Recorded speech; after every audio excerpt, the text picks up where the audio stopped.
대부분 오늘 본문을 가지고 목사님들은 헌금설교를 많이 하십니다. 그런데 이 본문을 보고 정하셨는지 우리 주일학교 우리 설교 본문은 가난한 과부가 헌금하는 본문을 또 주셨어요. 혹시 이거하고 연관돼서 하셨나요? 그냥 찾으셨습니까? 네? 그냥 했는데 그렇게 된 겁니까? 저는 이런 본문이 제일 진짜 중요합니다. 헌금을 하라고, 헌금하지 말고 살아라 하고 싶은데 그건 제 소관이 아니잖아요.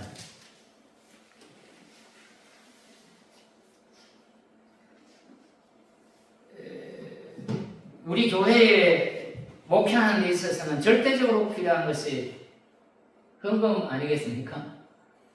네. 목회를 해야, 목사가 있어야 목회를 할 거 아닙니까? 목사가 생활이 돼야, 목회자가 있어야 교회가 되는 거고, 물론 뭐 목회자가 없이 교인들끼리 하는 교회도 없잖아 있습니다. 안식일 교회를 가서 보니까 교인들끼리 먼저 만들더라고요. 한 명, 두 명이 이렇게 만들어져가지고 거기에 스님, 장로님이 설교도 하고 메시지도 하고 그렇게 해서 어느 정도 이렇게 되면 중앙에다가 목사님을 요청을 해서 목사님이 내려오시는데 그 목사님은 천주교하고 똑같이 중앙에서 살리가 내려옵니다. 그러니까 도시에 있는 목사님이나 시골에 있는 목사님이 똑같아요. 똑같다고 그래요. 제가 여쭤봤거든요.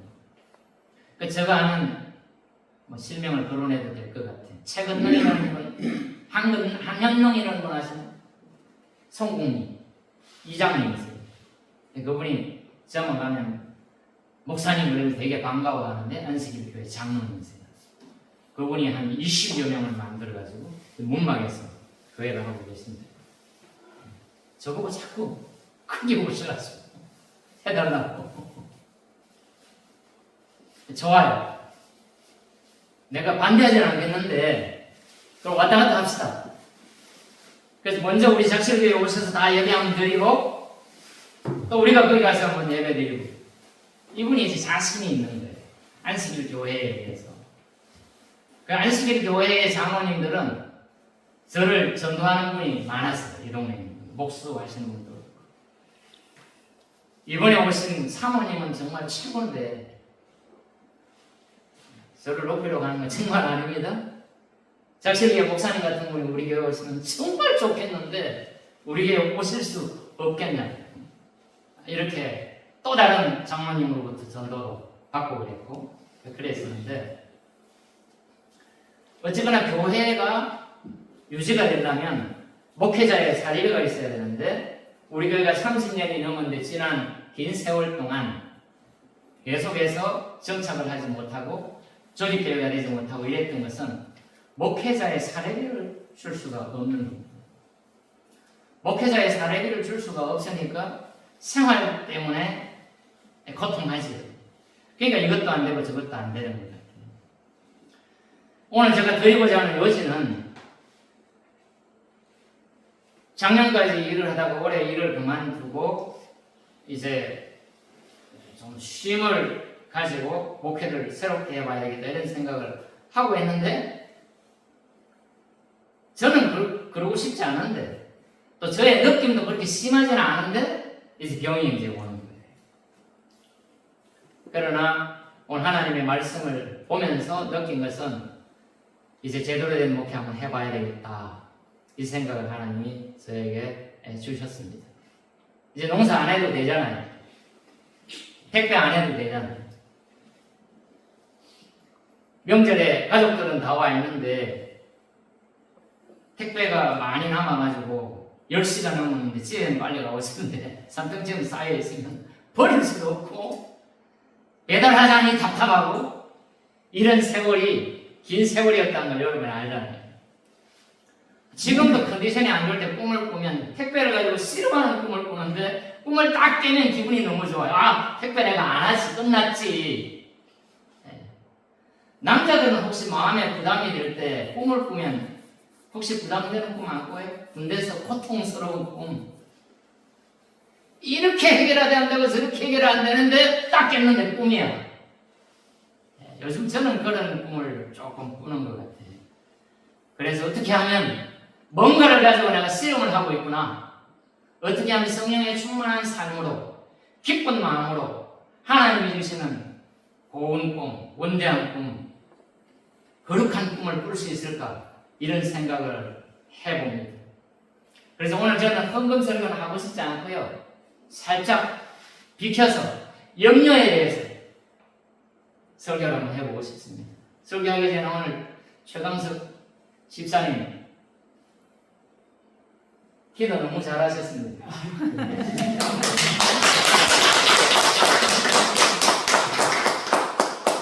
어제 오셨던 분 한 분 중에 그 의료 선교를 전체를 끌어가다시피 하는 한 사람이 있었잖아요. 그 교회 교인이 4,500명이래요. 근데 그분이 주일 일부 설교 맡았다고 이슈였지 않습니까? 그래서 설교가 아니고 대표기도. 아, 대표기도. 근데 그분이 기도 잘했다고 우리 서로 박수 쳐주실까요?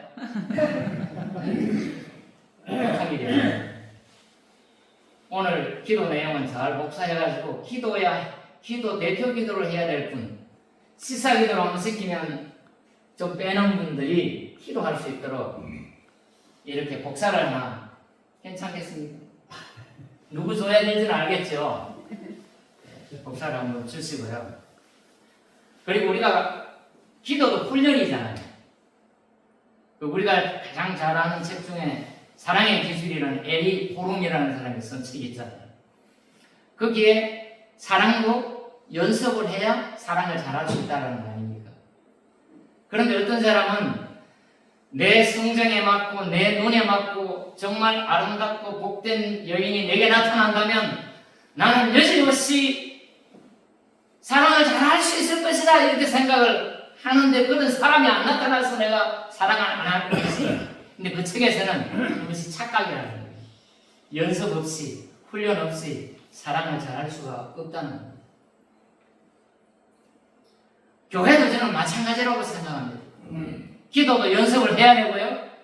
찬송도 연습을 해야 되고 설교도 잘하려면 연습을 해야 된다는 거 아닙니까?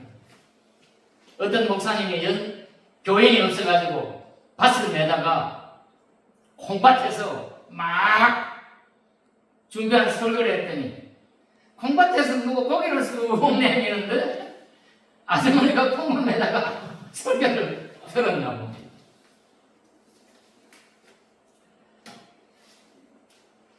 지금 우리가 드리는 예배는 주일 예배, 그 다음에 목요 기도회가 있는데 주일 예배를 드리든지 목요 기도회를 드리든지 예배를 마치고 나서 우리가 기도를 하는데 그 기도가 잘 될 수 있도록 그렇게 좀 유도가 됐으면 좋겠습니다.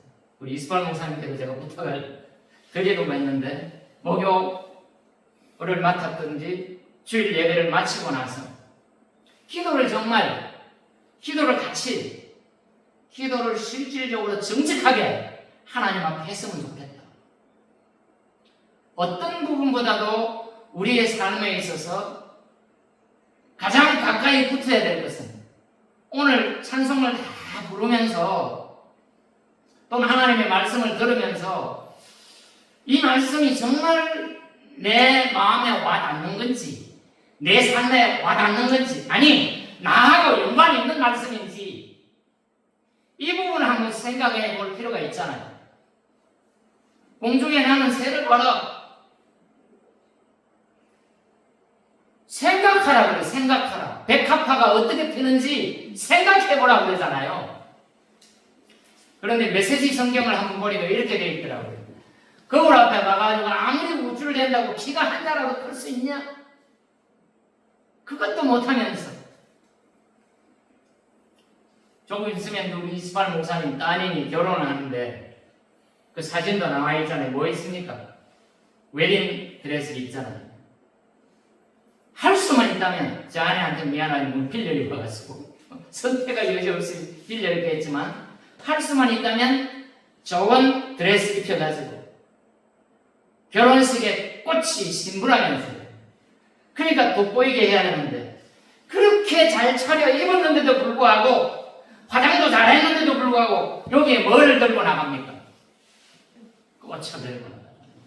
왜 꽃을 들까요? 아름다우니까. 저는 먹고 사는 것이 바빠서 그랬는지 모르겠는데 지금도 꽃을 보면 그렇게 좋아하고 저거 갖다 심어야지 이러는 걸 보면 아직도 잘 이해는 안 갈 때가 있어요. 저를 좀 이해를 좀 해주세요. 저도 이제 감성이 깊어져서 꽃이 아름답고 교회도 꾸밀 줄 아는 그런 목사가 될 수 있도록 도와주시는데 안 되는 걸 어떡합니까? 꺾고 오지 말고 꽃은 거기다 놔둬야 나는 아름답고 보는 사람인데 꼭 여기다 꺾고 놔야 아름답다고 생각하는 그것은 저한테는 좀 안 맞는 부분이었지만 어쨌거나 드레키는 백합화는 사람들이 입을 수 있는, 사람들이 투자할 수 있는 어떤 가치에, 어떤 아름다움의 극치가 꽃이라고 성경이 얘기하고 우리는 그것을 동의하잖아요. 그러니까 솔로몬이 아무리 돈이 많고 화려한 옷을 입어도 솔로몬이 입은 옷보다 꽃이 더 아름답다고 얘기를 하는 겁니다. 오늘 예수님께서는 어떤 사람이 하나 나와가지고 지금 예수님이 굉장히 중요한 말씀을 하고 계셨어요. 근데 느닷없이 튀어나와가지고 자기 얘기를 하는 거예요. 예수님, 우리 형, 성경에 형이라 나왔나요? 우리 형의 재산을 좀 나하고 공정하게 나누게 해주세요. 이러는 거예요. 그런데 그 해설을 보니까 그 말을 하는 사람이 형인지 동생인지는 정확하지 않다고 이렇게 돼 있더라고요. 주석가들. 그러나 형이라고 보고 그 다음에 그 말을 하는 사람의 상대편인 당사자, 그 형제, 나하고 재산을 나누러 가는 사람이 거기 있었는지 없었는지는 모르겠어요. 저는 있었으면 좋겠어요. 근데 이걸 꼭 표현하자면 엄청난 분쟁이 모여가지고 예수님께서 당신의 어떤 말씀을 하려고 하는데 느닷없이 예수님 그래가지고 내 형이 지금 재산을 다 독차지하는데 나하고 좀 나누어 가지라고 판결 좀 해주세요. 사실은 일반적이라면 무리한 요구는 아닙니다. 왜냐하면 그 시대에 재산의 분쟁이 일어나면 지금 판사들이 결정하고 재판으로 이끌지만 그때는 누가 했습니까? 럭비가 한 거예요.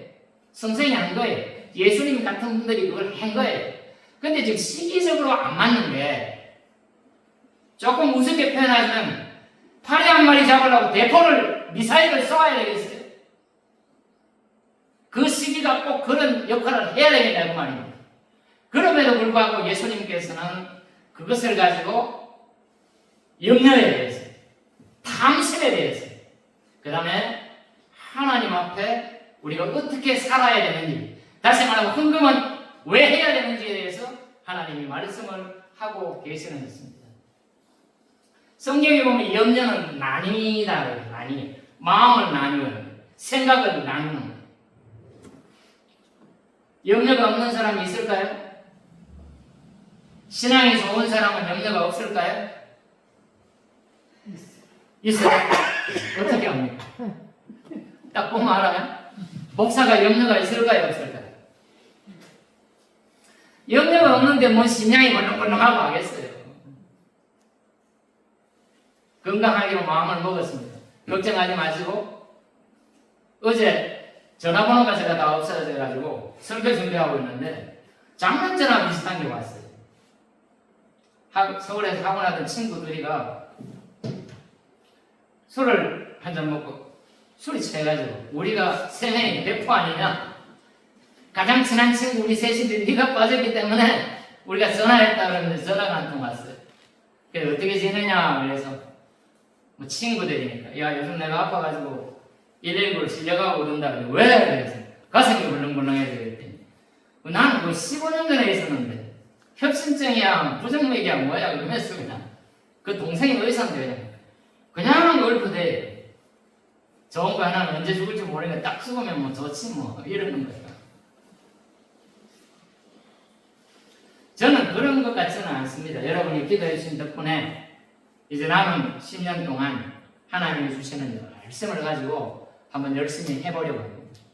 그래서 누구를 만나든 어떤 상황에 있든 하나님의 말씀을 전하려고 하는데, 어제 제가 밤늦게 우리 송동리 게스트하우스에 외국인 두 가정이, 한 가정이 부부인데 한 가정은 부부인지는 모르겠어요. 어제 밤에 입주를 하셨어요. 태국 분인데 굉장히 태국 사람 치고 잘생기고 선하게 생겼더라고요. 제가 볼 때는 뭔 조짐이 좋은 것 같아요. 제가 한 30년 전에 태국에 선교사로 가려고 15일 동안 태국을 갔다 온 적이 있거든요. 어쨌거나 그분들이 왜 하필이면 게스트하우스에 오셨을까? 그분들과의 관계는 어떻게 가져야 될까? 이런 생각을 하게 만들었고요. 그래서 거기 갔다가 신천하 성도님 아시죠? 가끔 우리 교회에 오시는 신천하 성도님, 그분이 오라버니로 모시는 분이 한 분 계셨는데 장례를 치렀어요. 근데 그분이 아프실 때 저를 데려다가 기도를 한번 하고 싶었는데, 이렇게 하면 제가 병원에 가 있고 이렇게 하면 이분이 안 되고, 그래서 결국은 차일피일 하다가 기도로 한번 못 드리고 그냥 돌아가신 거예요. 저도 너무 죄스럽고 힘들고, 어제 장례를 화장을 치른다는데 또 어려 성교 와서 못 갔잖아요. 그래서 늦게라도 가봐야 되겠다 하고 갔는데 이부자리를 펴놓고 돌아가신 분의 여동생 뻘 두 분이 자다가 일어나가지고 저희가 기도하고 그렇게 했는데, 어디를 가든지 복음을 전해야 되겠다, 하나님의 말씀을 전해야 되겠다, 교회로 이끌어야 되겠다, 이 생각을 지금 물론 그렇게 하고 있지만 그것을 계속 해야 되겠다라는 생각을 하고 있습니다. 건강을 위해서 기도하기 또 하시지만, 기도를 굳이 하신다면 목사님의 행동 거지가 사람들이 보기에, 하나님이 보기에 전도하기에 적합한 사람이 될 수 있도록, 저 사람 미워서 내가 기도 안 해줄 거야 이런 분 안 계시죠? 우리 목사가 다른 건 못해도 어디 가든지 전도 잘하는 사람 되게 해달라고. 그 다음에 뭐 이상한 소문도 날 수 있잖아요. 내가 완벽하지 않겠지만.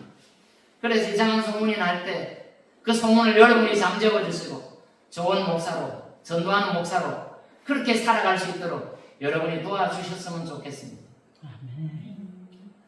부족한 점이 많은 거 제가 아는 부분보다 모르는 부분이 많지만 애를 써보겠습니다. 자로나 오로나 춤추지 않아야 되잖아요. 이것도 저것도 아닌 사람이 아니라 하나님의 분명한 말씀 때문에 거기에 나의 헌신을 기울이고 나의 모든 것들을 다 들여서 그것을 위해서 살아갈 수 있는 남은 10년이 되었으면 좋겠다라는 생각이 듭니다. 고구마를 팔든 어떤 일을 하든지 간에 그것이 복음을 전하는 일에 도움이 되어서 그것 때문에 행복하고 그것 때문에 하나님의 마음을 시원케 하는 그런 교회가 되기를 간절히 바랍니다. 우리가 살아가고 나면 염려가 있는데 그 염려는 마음을 나뉩니다. 자꾸만 마음을 요래 갔다 저래 갔다 이리 벌렸다 저리 벌렸다 정착을 하지 못하게 만드는 거예요. 결정을 할 때도 이거 결정을 해야 되나 이 결정을 해야 되나 이 부분을 가지고 얼마나 나뉩니까? 심지어는 결정한 이후에도 번복하지 못하는 일에도 불구하고 그것 때문에 후회하고 그것 때문에 다툼이 일어나지는 않습니다. 그러나 연습을 잘해서 기도를 잘하는 사람은, 다른 말로 성령이 충만한 사람은 선택을 잘하는 겁니다. 후회 없는 선택을 할 수 있는 사람은 결국은 전지전능하신 하나님의 도움을 받는 사람이 아니겠습니까? 성령님이 도와주셔서 우리가 올바른 결정을 하는 데 있어서는, 심지어는 내가 잘못 결정을 했다라고 많은 분들이 다 얘기할지라도 하나님의 시간에 하나님의 때에 그것이 옳았다는 것을 성경 여기저기에서 얼마나 많이 우리에게 가르쳐 주고 있습니까? 우리는 거기를 따르기를 원하는 것입니다. 젊은 목사님 중에 한 분이 김여호수아 목사님이라고 계시더라고요. 그렇죠? 제가 이 책을 그분 뭘 듣고 딱 사놓고 이 책 산 걸 잊어버렸어요. 어젯밤에 이 책을 읽었는데 멈춤이에요, 멈춤. 하나님이 적절한 시기에 저에게 이 책을 주셨구나라는 생각이 들더라고요. 택배 10년 하다가 농사 졌다가 그 다음에 이제 욕심이 있어가지고 농기계점은 좀 해가지고 내가 그래도 좀 구질구질하지 않고 지갑에 뭐가 있어서 필요할 때 써야 되지 않을까 이런 생각했는데 아내는 자꾸만 그것도 하지 말라고 얘기하는 거예요. 근데 그것도 하지 말라 그러면 호주머니에 돈이라도 넣어주고 하지 말라 그래야지. 뭐 필요할 때 돈 좀 붙여달라 그러면 그냥 또 이제 힘들게 만들거든요. 정말 진부한 얘기고요. 스탑! 우리가 멈춰야 되는데 이 멈춤을 여러 가지로 하나님 앞에 기도하기 위해서 멈춰야 됩니다. 오늘 주로 봤던 모양은 하나님께 기도하기 위해서 멈췄는데 이스라엘 백성들은 하나님께 기도하는 장소가 있었는데 진 밖에 있었어요. 진이 뭡니까? 이스라엘 백성들이 행군을 이렇게 해와가지고 어느 지역에 정착을 하면 텐트를 막 치잖아요. 텐트를 막 치면 거기를 진이라고 하는데 그 진 바깥에다가 회막을 하나 만들어 놓고 누구든지 기도가 필요하면 거기에 가서 기도를 하는 거예요. 그런데 거기에 가장 많이 애용하는 사람 누구 계십니까? 모세지, 모세. 모세가 거기 가서 진 바깥에 가서 하나님을 만납니다. 모세가 기도할 때마다 진 바깥에 도쳐서는 사람이 하나 있어요. 그 누굽니까? 여호수아. 예, 여호수아. 여호수아는 얼마나 위대한 사람이었는지 전쟁을 하는데 어둠이 내리 깔리면 전쟁을 이길 수 없으니까 지금 전쟁이 그냥 경각에 달려가지고 계속 이기고 있어. 조금만 더 치면 그냥 이길 것 같은데 해가 넘어가면 이 문제가 생기는 거예요. 그러니 여호수아가 모릅니까? 태양을 보고 태양아 멈추어라. 선포 기도를 하는데 태양이 멈추었을까요? 안 멈추었을까요? 성경에 보면 멈추었습니다. 어떻게 이 사람이 그런 기도가 가능했을까? 제가 느끼기에는 모세가 기도할 때마다 하나님하고 소곤소곤 기도하는 걸 들을 때마다 하나님의 능력을 체험한 그가 모세가 바톤을 넘겨준 이후에 그도 모세처럼 기도하되 위대한 선포 기도를 해서 태양도 멈추면서 선포 기도를 해서 하나님 앞에 위대한 삶을 살았습니다. 하나님이 저에게 멈춤의 시간을 주셨습니다. 여러분에게는 좋은 시간이기를 바라고 저에게도 더 없는 좋은 시간이기를 바랍니다. 그래서 2025년 얼마 남지 않는 이 시간에 하나님 앞에 드릴 수 있는 모든 것들을 드리기 위하여 멈추고 마음을 나뉘는 염려도 멈추고 염려 대신에 뭘 해야 되겠습니까? 기도를 해야 되지 않겠습니까? 염려는 내가 무엇을 어떻게 해결해야 될지 나에게 모든 초점이 있습니다. 그러나 기도는 하나님께 맡깁니다. 우리가 지금 누가복음을 계속 봐왔지 않습니까? 이스팔 목사님께서 주신 말씀도 친구로 친구. 적은 자들아 두려워 말라 이랬는데 그 앞에 오면 내 친구들아 이렇게 예수님이 말씀을 하시는 거예요. 기도를 하기 위해서는 하나님과 어떻게 해야 되겠습니까? 친밀해야 되겠습니다. 친밀해야 얘기가 가능하잖아요. 친밀해야 내 속에 있는 것들을 말할 수 있잖아요. 친밀해야 내 약점까지도 얘기할 수 있지 않습니까? 친밀하지도 않은데 여기 있는 목사처럼 품수가 돼서 속에 있는 모든 말을 다 얘기해가지고 그것 때문에 아이고 그것이 떠들면 또 어떡하나 고통하고 고민하는데 하나님 앞에 친밀해야 되는데 하나님 앞에 친밀하기 위해서 우리가 모든 것을 멈춰놓고 성경을 볼 때도 하나님 앞에 정말 조용히 한번 기도하고 성경을 보고 나서도 아멘 아멘도 올리지만 그 말씀을 붙들고 하나님 앞에 조용히 기도함으로 말미암아 하나님의 능력이 우리 속에 임하기를 주의 이름으로 축원합니다. 아멘. 기도를 하기 위해서는 친밀한 하나님.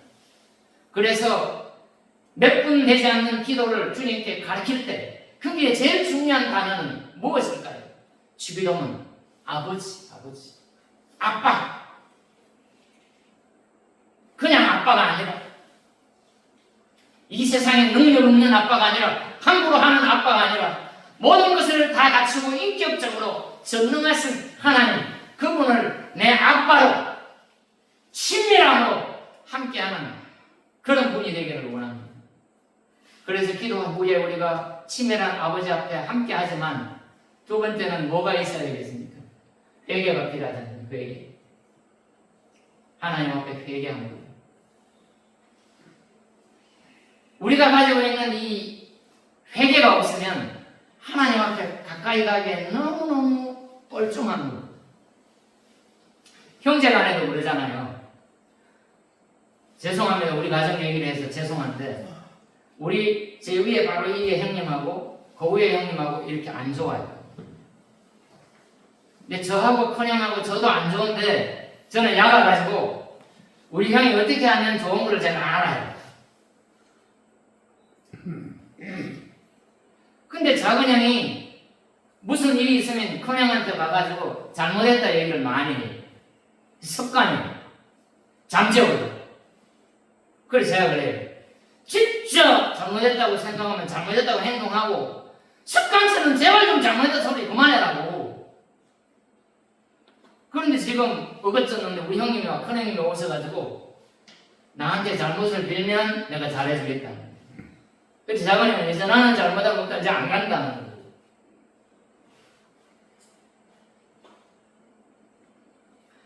그 완강이 지속되면 어떻게 되겠습니까? 가정이 어렵고 형편이 어렵죠. 그래서 제가 내놓은 대안은 혹시 제가 이제 직접은 못하고 그 위에 누님이 있어가지고 누님한테 시키는 거죠. 작은 형이 큰형한테 가면 큰형한테 교육을 좀 시켜요. 동생이 나타나면 마음에 천불이 나도 아무 소리 하지 말고 왔나? 그 얘기면 왔나? 그 얘기만 하라고. 딴 얘기 제발 좀 하지 말라고.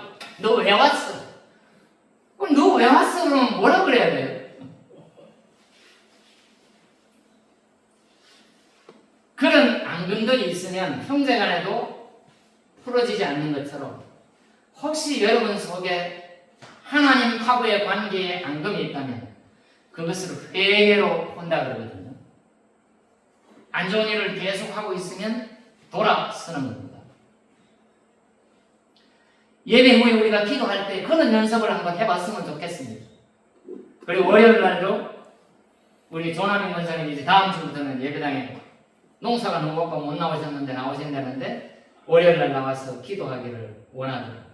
새벽에도 우리 나오는 분이 없으니까 저 혼자 어쩌다가 2시간 3시간 왔다가 다시 들어가 자고 이러는데 주일날 저녁에도 혹시 시간이 오면 여호수아가 애용했던 모세가 이야기했던 그 진박 회막처럼 작실교회가 그런 장소가 되었어. 우리 하나님 앞에 솔직하게 기도하고 하나님이 원하시는 그 삶으로 우리가 나아가서 예수님이 예를 들 때 공중나는 새 중에 특별히 뭐를 예를 들습니까? 까마귀를 예를 들었잖아요. 까마귀가 어떤 새인 줄 아십니까? 성경에서는 가증한 새입니다. 더러운 새. 가장 불결한 새임에도 불구하고 하나님이 그 까마귀도 먹이고 살리지 않느냐? 하물며 너희 일까 보냐? 하나님이 그렇게 예를 드는데 까마귀 같은 새, 가증한 새, 더러운 새, 그 새도 하나님이 먹이시는데 하물며 너희 일까 보냐라고 주님이 말씀하시는 것입니다. 회개하고 하나님 앞에 결단하고 하나님의 말씀을 읽었던 걸 토대로 실질적으로 내가 가지고 있는 문제들을 씨름할 때 하나님이 어떻게 해결하시는지 우리가 경험하고 체험함으로 말미암아 기도의 맛을 보고 재미를 보는 그런 작실교원 여러분 되기를 주의 이름으로 축원합니다. 아멘. 말씀을 생각하면서 찬송 아까 한번 했는데요. 539장